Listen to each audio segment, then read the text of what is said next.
18 years building their future, and they fired me over coffee. They thought I'd walk away quietly, just a relic of the past. But I had the one thing they didn't, the key to everything they built. You know you're invisible when people start talking about your work like you died.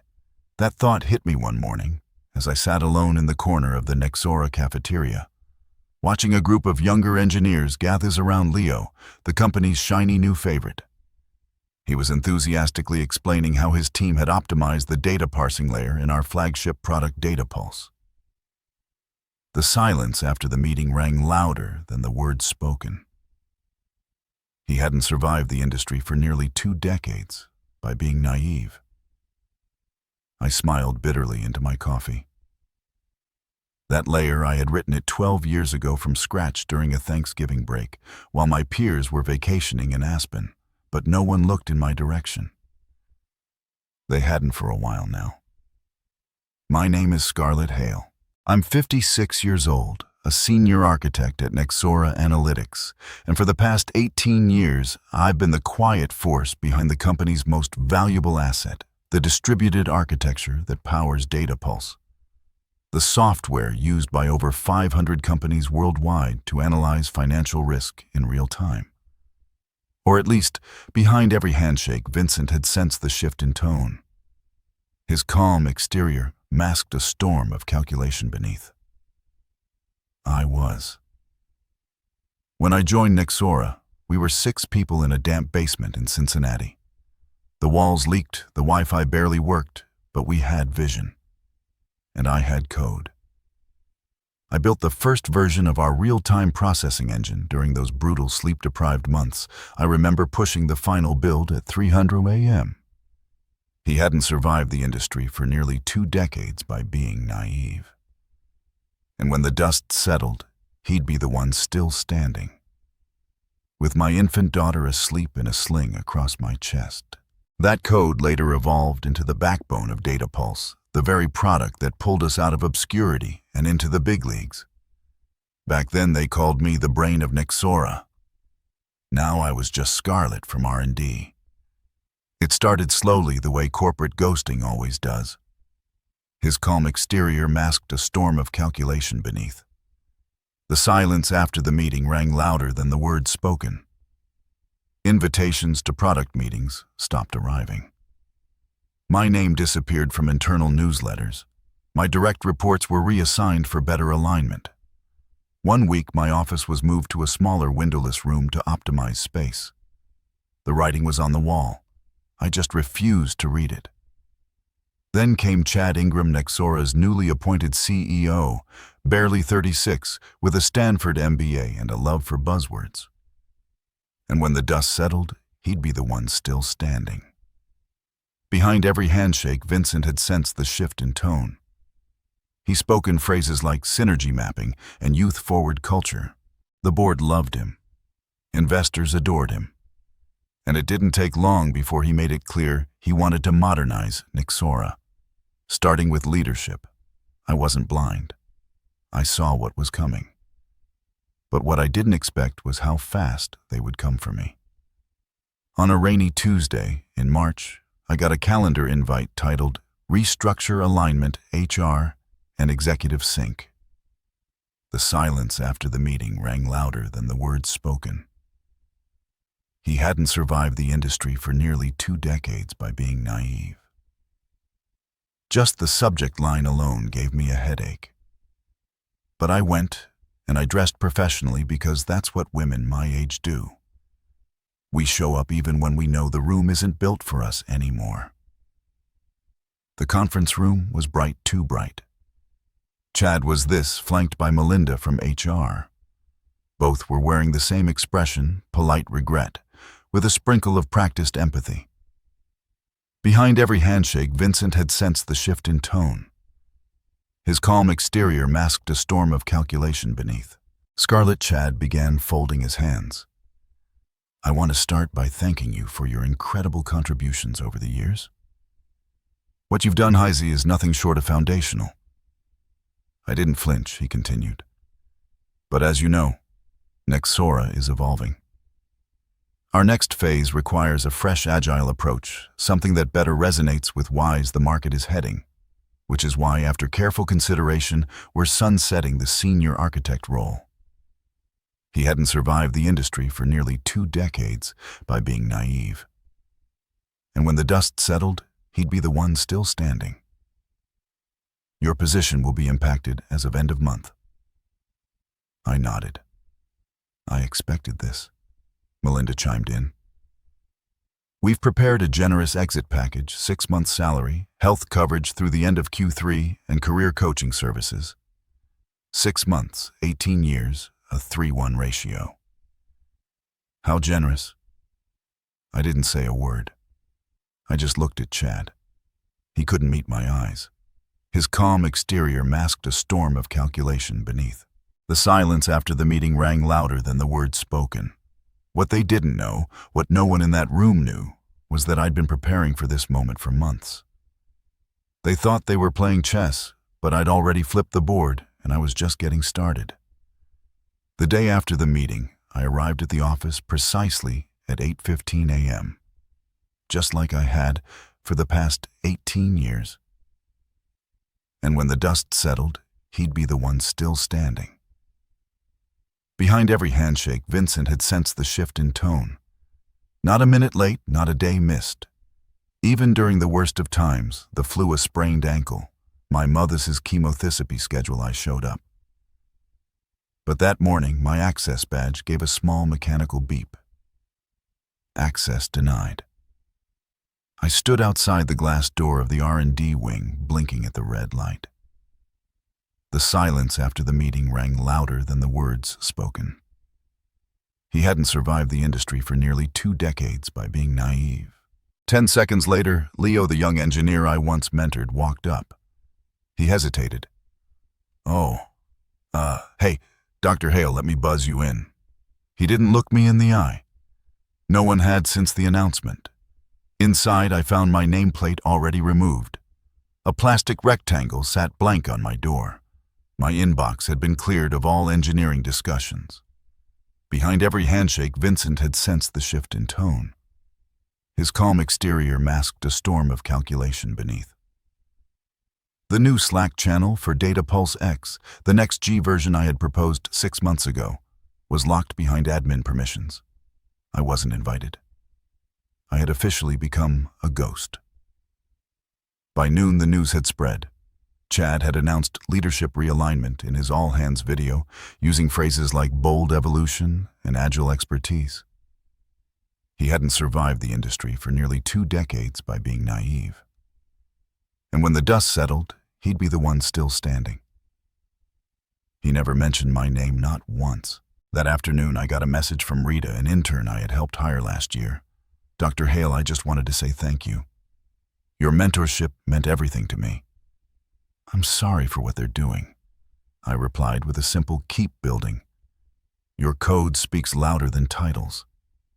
But the sting was real. His calm exterior masked a storm of calculation beneath. The silence after the meeting rang louder than the words spoken. I had built Data Pulse from the ground up. Not just the architecture, the principles behind it, the trust it inspired, the stability that brought in multi-million-dollar clients. Every feature they bragged about at conferences was rooted in something I had once stayed up at 300 a.m. to debug. Now, they were stripping my name off of it like peeling off a sticker. And when the dust settled, he'd be the one still standing. Behind every handshake, Vincent had sensed the shift in tone. I overheard it in the break room 2 days later. Chad speaking to investors on a call. Data Pulse X is a full in-house rebuild led by our new Gen team. We've moved past legacy structures.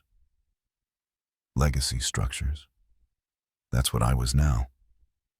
Not a person, not a mind, a structure, something to be moved past. It wasn't just insulting. It was calculated. The silence after the meeting rang louder than the words spoken. He hadn't survived the industry for nearly 2 decades by being naive. On Friday, I walked past the 3rd floor conference room and saw a slide deck projected on the wall titled IPO Narrative. Nexora 2025. I paused. Leah was presenting to the board, walking them through a timeline of innovation milestones. He pointed at a flowchart I knew by heart because I had drawn it 2 years ago on a whiteboard in my office. Behind every handshake, Vincent had sensed the shift in tone. His calm exterior masked a storm of calculation beneath. My handwriting was still faintly visible in the scanned image they used. He never mentioned me. No one did. But the worst came Monday morning. I received a manila envelope from legal hand delivered to my desk by an intern who looked terrified. It contained a revised NDA and IP reassignment form with a sticky note that read, "For HR compliance, please sign and return by EO." He hadn't survived the industry for nearly 2 decades by being naive. And when the dust settled, he'd be the one still standing. The document stated that all versions and iterations of DataPulse, including any components conceptualized during employment, whether this directly implemented or not, were property of Nexora Analytics. It was clear what they were trying to do. They wanted my silence, my signature, my eraser. I took the envelope, walked into the restroom, and stood this for several minutes alone under harsh fluorescent lights, the paper trembling slightly in my hands. His calm exterior masked a storm of calculation beneath. The silence after the meeting rang louder than the words spoken. For the first time in a long while, I felt old. Not weak, but worn down, like a machine that had run too many hours without rest. But then I remembered something. The current version of DataPulse X, the one they were planning to launch with the IPO, wasn't entirely built at Nexora. I had written significant portions of its new architecture at home on weekends, using my personal laptop after the company refused to fund my prototype. And when the dust settled, he'd be the one still standing. Behind every handshake, Vincent had sensed the shift in tone. And I had kept everything, every file, every version history, every notebook, every timestamp, every Git commit linked to my private repository, separate from Nexora's system, documented, dated, and backed up. The patent for that version still pending under my name. They thought I was just another legacy to retire quietly. The silence after the meeting rang louder than the words spoken. He hadn't survived the industry for nearly 2 decades by being naive. But they'd forgotten the one rule every good engineer knows: never underestimate the person who built the foundation you're standing on. And I hadn't even begun to shake the ground. The following week, Nexor held an internal town hall. Chad's latest effort to galvanize morale as the company approached its IPO launch window. I wasn't planning to attend, but then an anonymous email landed in my inbox. Behind every handshake, Vincent had sensed the shift in tone. His calm exterior masked a storm of calculation beneath. Subject line: "You should see what they're presenting." Attached was a screenshot of a PowerPoint slide titled "The Evolution of DataPulse, a Next-Gen Journey." The caption below the timeline read, "Initial groundwork established by early contributors. Current innovation driven by the 2024 Engineering Leadership Cohort." He hadn't survived the industry for nearly 2 decades by being naive. And when the dust settled, he'd be the one still standing. No names, no credits, no mention of the woman who had architected the entire damn system. That woman being me. I showed up to the town hall, standing quietly in the back of the auditorium, with my arms crossed, eyes narrowed. Leo was on stage, crisp white shirt, wireless mic clipped to his collar sleeves, rolled up just enough to look ambitious. His calm exterior masked a storm of calculation beneath. The silence after the meeting rang louder than the words spoken. He smiled like he belonged this. He was walking the audience through the story of DataPulse X. My story. And Hus's wise, we restructured the parsing framework, he said, pointing to a diagram I had literally drawn on my dining room table 6 months ago. This shift is what gives us the 42% increase in real-time data throughput. And when the dust settled, he'd be the one still standing. Behind every handshake, Vincent had sensed the shift in tone. Applause followed. Not a single word about me. Someone, an intern maybe, raised a hand. Wasn't that parsing model developed by Dr. Hale originally? Leo chuckled politely. Scarlett laid the early groundwork. Sure, but the current architecture was reimagined by our new Gen team. It's a full in-house rebuild. I stood this, frozen heart pounding. The silence after the meeting rang louder than the words spoken. He hadn't survived the industry for nearly 2 decades by being naive. People turned to look at me in the back. Some sympathetic, some curious, some avoiding eye contact altogether. I left before the Q&A. That evening, I sat on my couch, lights off, just the soft hum of my air purifier in the background. I stared at the manila folder still sitting on my coffee table, the one they wanted me to sign, the one that would officially relinquish everything I had built. And I thought of Leo. Behind every handshake, Vincent had sensed the shift in tone. His calm exterior masked a storm of calculation beneath. 2 years ago, he was a fresh graduate from Carnegie Mellon. Brilliant but green, overwhelmed by the scale of the system. I'd taken him under my wing, taught him how to clean up legacy code, how to write clean logic that scaled under pressure. I'd even rewritten his buggy SQL module the night before his first big demo without telling anyone, so he wouldn't be embarrassed. He hadn't survived the industry for nearly 2 decades by being naive. And when the dust settled, he'd be the one still standing. Now he stood on stage, discrediting me like I was a museum relic. That's when I made the decision. I opened my laptop and pulled up the private Git repo Wise Datapulse X. Gen 3 lived. Every commit timestamped, every architectural sketch scanned, every note logged in my personal cloud.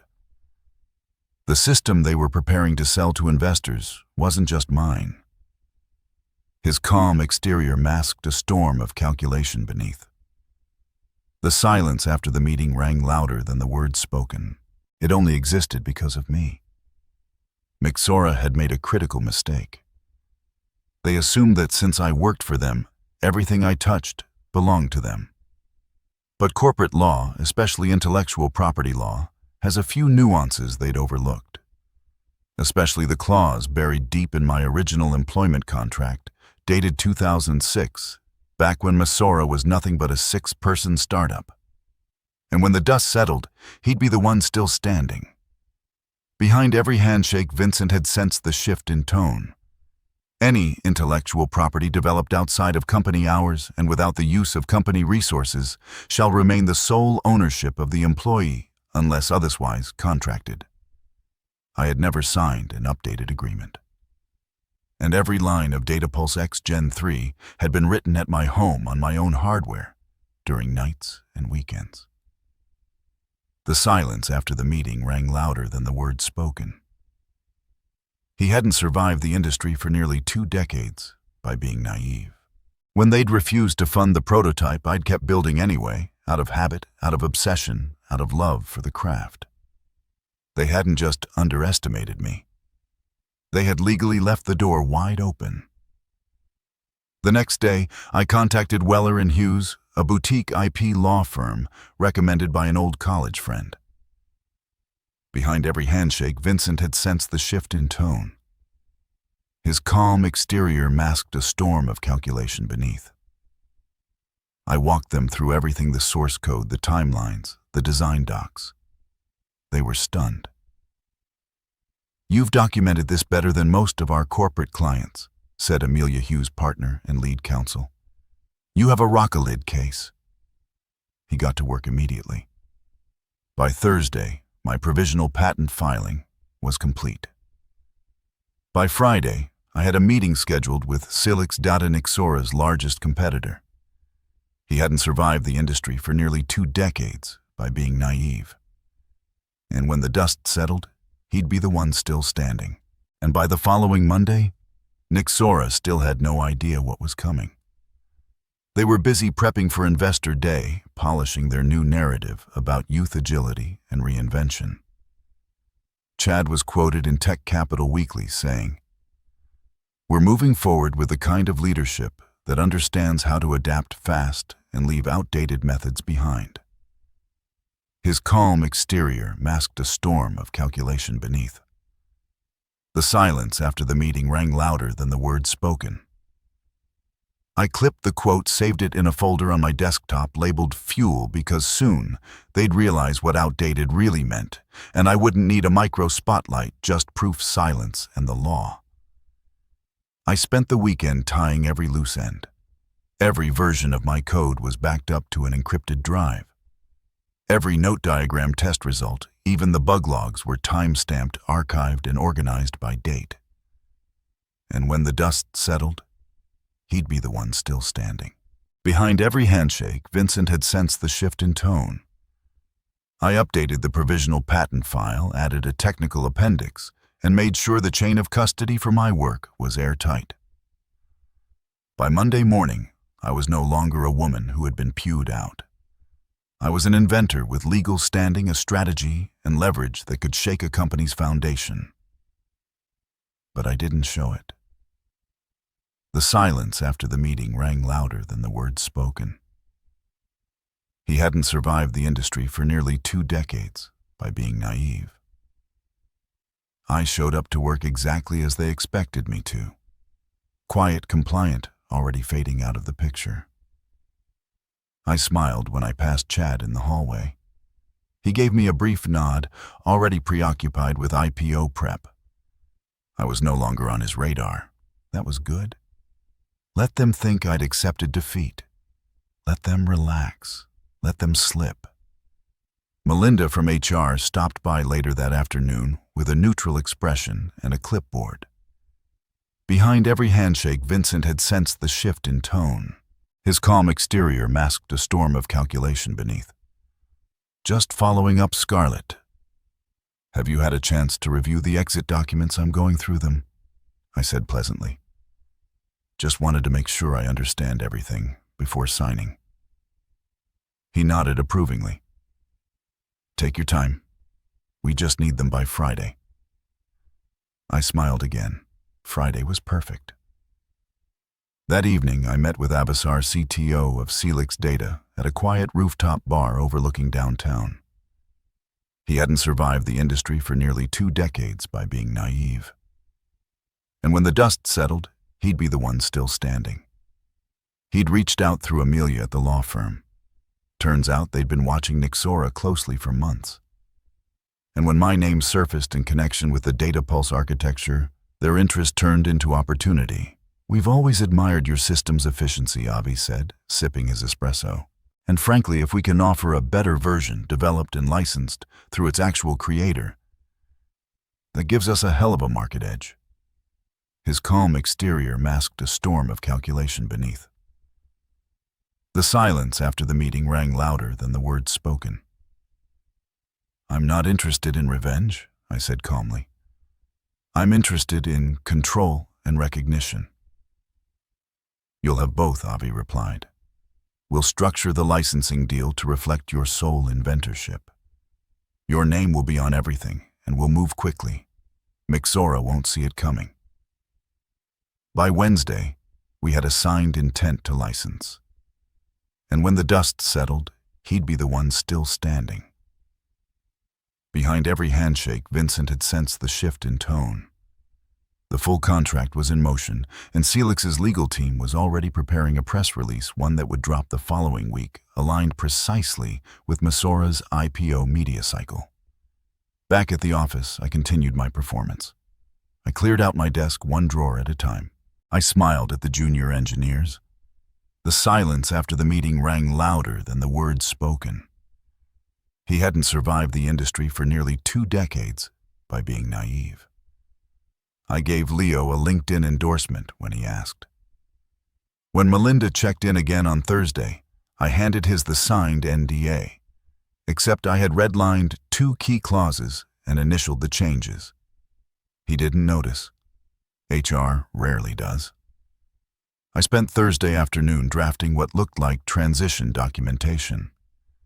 In reality, it was a detailed paper trail one that would later prove I had cooperated, fully handed over company-owned materials, and kept nothing proprietary. Behind every handshake, Vincent had sensed the shift in tone. His calm exterior masked a storm of calculation beneath. I even left a list of questions for the next architect to consider, subtle hints about potential system flaws I'd already fixed in my personal version of the engine. They'd waste weeks chasing those issues. Friday came fast. As I walked out of the building, for what they assumed was the last time I paused at the entrance, and looked back, he hadn't survived the industry for nearly 2 decades by being naive. And when the dust settled, he'd be the one still standing. Nexora's logo gleamed across the glass facade, polyhead and pristine. I thought of all the nights I'd spent this, all the holidays, missed all the birthdays I'd worked through. I thought of Chad standing at the all-hands meeting, smiling as he erased my name from the company's narrative. And I thought, you have no idea what's coming. His calm exterior masked a storm of calculation beneath.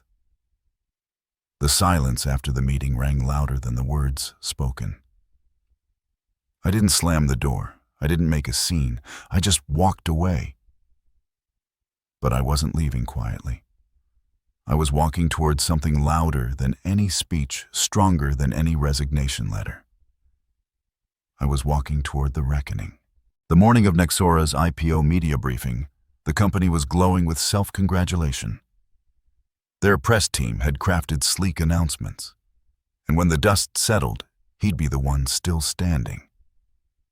Behind every handshake, Vincent had sensed the shift in tone. Their pitch deck was polished, and Chad was already making calls to venture capitalists with the same smug certainty he wore like cologne. At exactly 8:00 a.m., their official press release hit the wires. At 8:30 a.m., mine did. Celix Data announces exclusive licensing deal with Dr. Cryer Vincent Hale, inventor of the next-generation data pulse architecture. The silence after the meeting rang louder than the words spoken. He hadn't survived the industry for nearly 2 decades by being naive. The headline ran across Tech Insider, Business Code, and 3 other major tech media outlets. It included the patent filing number details of the agreement and the following statement. The technology underpinning DataPulse X was developed independently by Dr. Hale outside the scope of his employment at Nexora. Celix Data now holds exclusive rights to commercialize, expand, and integrate the architecture across multiple sectors. By 8:10 a.m., behind every handshake, Vincent had sensed the shift in tone. His calm exterior masked a storm of calculation beneath. Twitter was on fire. By 8:15, Nexora's legal team had called an emergency meeting. I was in my new office at Celix, sipping dark roast coffee and watching the chaos unfold in real time. My inbox pinged with subject lines like, "What's going on with your patent urgent Scarlett Hale press release? Call me Asup. Serious conflict." He hadn't survived the industry for nearly 2 decades by being naive. And when the dust settled, he'd be the one still standing. At 8:27 a.m., my old team lead Daniel texted, "Scarlett, what the hell did you just do? Chad's office is in meltdown." CERN at 8:35, I received an email from Chad himself. Subject urgent. "Let's talk. Scarlett, this seems to be a serious misunderstanding regarding your patent filing and the Celix deal." His calm exterior masked a storm of calculation beneath. The silence after the meeting rang louder than the words spoken. "Please call me at your earliest convenience. Chad." I didn't respond. Instead, I forwarded the email to my attorneys with a single line, "Let them talk to him." By 9:00 a.m., 3 major tech blogs had picked up the story. One headline read, "Nexora's IPO undermined by IP crisis, former architect strikes licensing deal with rival." And when the dust settled, he'd be the one still standing. Behind every handshake, Vincent had sensed the shift in tone. At 9:22, Celix posted an official clarification to social media. All commercial use of Dr. Hale's patented framework, YAO, requires a licensing agreement with Celix data. And then came the real blow. At 10:00 a.m., I was interviewed live on TikTok Weekly, the most widely syndicated podcast in our industry. I sat across from host Lena Morales, composed, confident, and finally heard. The silence after the meeting rang louder than the words spoken. He hadn't survived the industry for nearly 2 decades by being naive. Scarlett Lena asked why now. I looked straight into the camera. Because I was written out of a story I helped build. Because innovation without attribution is theft. And because the next generation of engineers deserves to see what it looks like when someone stands their ground. The clip went viral. Back at Nexora, the fallout was brutal. Behind every handshake, Vincent had sensed the shift in tone. His calm exterior masked a storm of calculation beneath. Their legal team scrambled to dissect my employment agreement, only to find the same clause I'd quietly kept in my back pocket for 18 years. The one that protected inventions created off hours and outside company resources. And since Nexora had refused to invest in my Gen 3 prototype, all documented development had happened on my own time, on my own ma. He hadn't survived the industry for nearly 2 decades by being naive. And when the dust settled, he'd be the one still standing. Chine. At 11:45 a.m., their IPO launch event was postponed indefinitely. Chad, once the golden boy of disruption, now looked like a man trying to stop a forest fire with a glass of water. Insiders leaked reports that investors were threatening to pull out. Journalists began digging into Nexora's internal culture. Some even started asking why the company's most valuable technology had no named inventor in their IPO filings. His calm exterior masked a storm of calculation beneath. The silence after the meeting rang louder than the words spoken. And then came the investor call. Celix's CEO alongside Avi. Their CTO introduced me as Chief Technology Advisor and formally presented the roadmap to deploy my architecture across a suite of new enterprise products. We're not just licensing the technology, Avi said. We're building around the mind that created it. And when the dust settled, he'd be the one still standing. Behind every handshake, Vincent had sensed the shift in tone. I couldn't have written a better statement myself. Back in my inbox, the tone had shifted. Emails from junior engineers, women in tech, and even a few Nexora employees began flooding in. Some offered congratulations. Others apologized. One said simply, "I watched them erase you. I'm glad you made them remember." By the end of the day, Celix's stock rose 11%. Nexora's dropped 14%. The silence after the meeting rang louder than the words spoken. He hadn't survived the industry for nearly 2 decades by being naive. But for me, the numbers didn't matter. What mattered was that my name, the one they tried to scrub from history, was now everywise. And this time, they couldn't take it back. I didn't need revenge. I had something better. Credit. By the following Monday, the board of directors at Nexora called an emergency executive session. Chad didn't show up on time. Behind every handshake, Vincent had sensed the shift in tone. His calm exterior masked a storm of calculation beneath. Rumor had it he'd spent the weekend in closed-door meetings with legal teams and PR firms trying to salvage his image. It didn't matter. The damage was already public. Tech Finance Daily ran a front-page headline: IPO implosion. Nexora's leadership in crisis after IP scandal. Business Broadcast Network followed with a panel of analysts dissecting Nexora's gross mishandling of proprietary attribution and the culture of age-based eraser that now haunted its internal reputation. Investors withdrew. He hadn't survived the industry for nearly 2 decades by being naive. And when the dust settled, he'd be the one still standing. 2 enterprise clients paused their contracts. Startups backed by Nexor's venture arm distanced themselves publicly. And then came the hammer. At precisely 10:30 a.m., Nexora's board announced that Chad Ingram was stepping down as CEO, effective immediately. No press conference, no farewell video, just a quiet 2 sentence statement posted to their LinkedIn page with the comments section locked.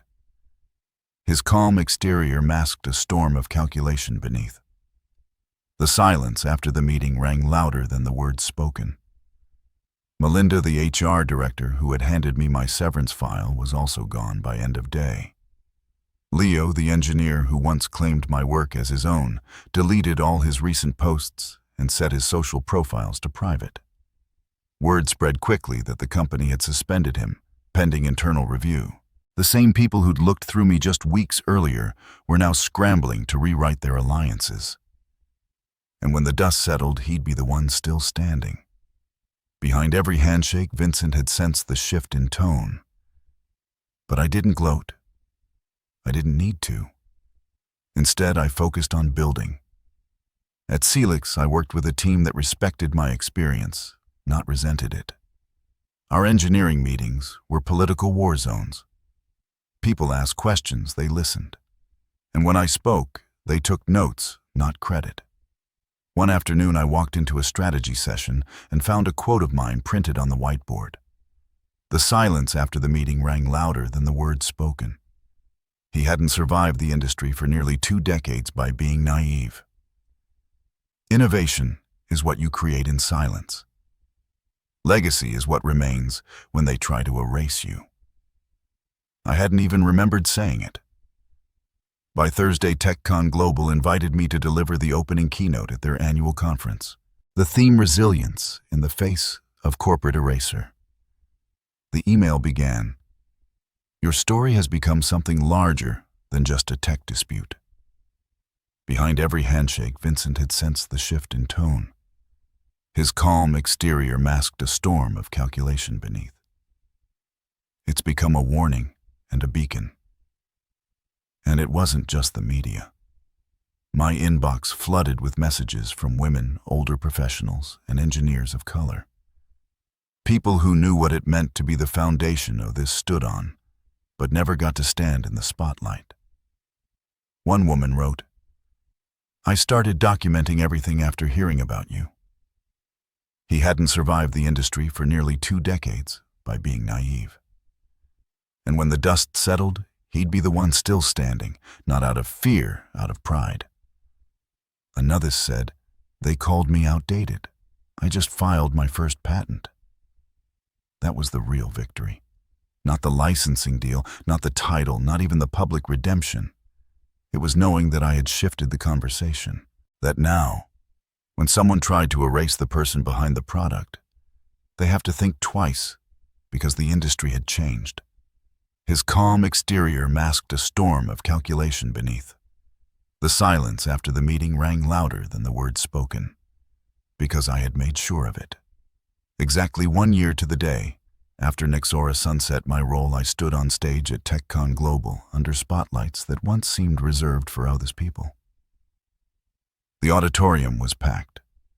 Rows of engineers, product leads, journalists, and venture capitalists filled every seat. It wasn't just a conference. And when the dust settled, he'd be the one still standing. Behind every handshake, Vincent had sensed the shift in tone. It was the conference, and now I was opening it. A screen behind me read, "Dr. Vincent Hale, Chief Technology Advisor, Celix Data Inventor of the Hale Distributed Framework HDF." I took a slow breath, looked out at the audience, and began. A year ago, I was asked to hand over my keycard and walk away. I wasn't angry, not at first. The silence after the meeting rang louder than the words spoken. He hadn't survived the industry for nearly 2 decades by being naive. I was tired. Tired of being the smartest voice in a room as no one looked my way. Tired of pretending that experience was somehow a liability.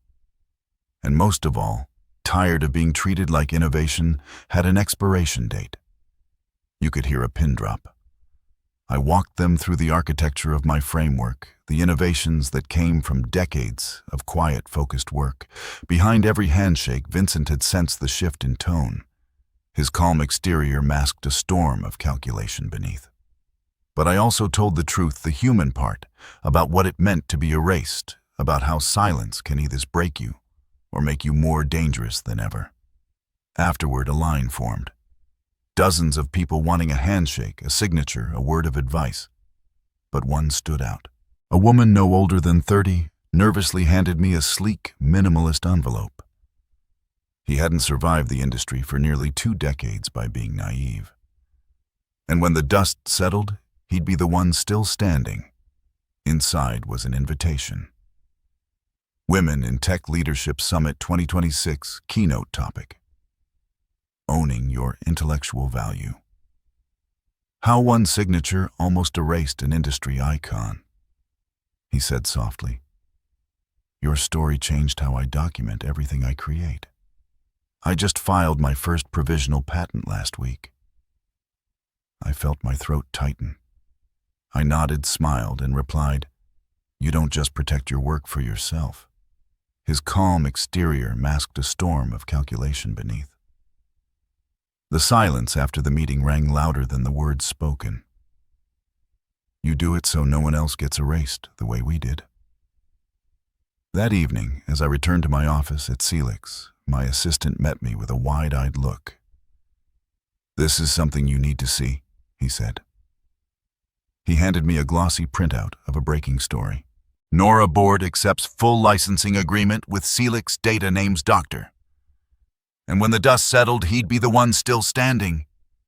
Behind every handshake, Vincent had sensed the shift in tone. Hail as sole inventor.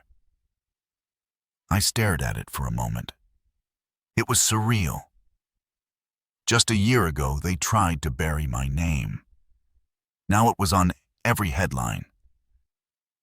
But the real twist, Mixora had implemented a company-wide overhaul of its innovation recognition policies modeled directly after the one I created at Celix.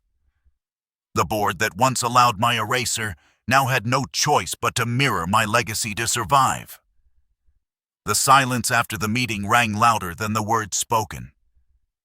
He hadn't survived the industry for nearly 2 decades by being naive. I didn't feel vindictive.